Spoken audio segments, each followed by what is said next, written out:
আমরা সবাই মিলে খাওয়া দাওয়া করে চলে এসেছি সমুদ্র সৈকতে স্নান করার উদ্দেশ্যে।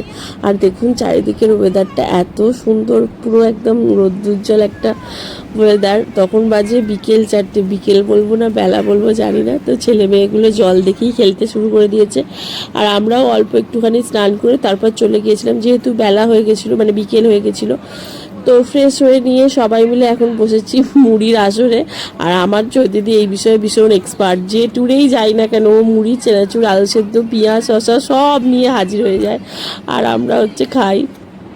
তো যাই হোক, এরপর আমরা একটুখানি বেরিয়েছিলাম, যাচ্ছি একটু ওল্ড দীঘা, কারণ কি যে টাইমটায় বেরোলাম সেই টাইমে মন্দির বন্ধ হয়ে যাবে, তো ওই জন্য আর মন্দিরে যাওয়া হয়নি। এইভাবেই টোটো থেকে সেদিনকে মন্দির দেখেছিলাম।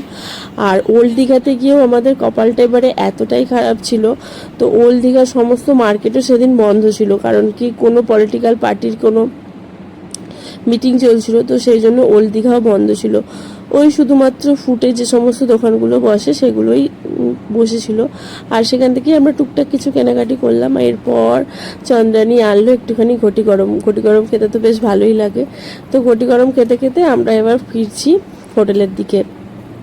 তো আর এই সুন্দর ওয়েদারটা ছেড়ে যেতেই ইচ্ছা করছিল না, মনে হচ্ছিল এখানেই বসে থাকি, কিন্তু বসে থাকলে তো আর হবে না, হোটেলে ফিরতেই হবে। আর আমরা যেহেতু সেদিনকে ওল্ড দীঘা থেকে নিউ দীঘা হেঁটে হেঁটে ফিরেছিলাম, খুব কষ্ট হয়েছিল বাচ্চাদের, আর আমাদেরও শেষের দিকটায় বেশ খানিকটা কষ্ট হয়েছিল বটে। তো ওই জন্যই এসে একেবারে হোটেলের রেস্টুরেন্টে চলে এসেছি। আর এইটা একটা সুবিধা হয়েছে, আমাদের হোটেলের সাথেই রেস্টুরেন্টটা ছিল, ওই জন্য খাওয়ার খুব সুবিধা হয়েছে, আর ওদের খাওয়া দাওয়াটাও খুব ভালো ছিল, রান্না বান্না। তো আমরা এবার খাওয়ার অর্ডার করে দিয়েছি। তো চলুন আজকের ব্লগটা আমি এখানেই শেষ করলাম, দেখা হচ্ছে পরের একটি ভিডিওতে।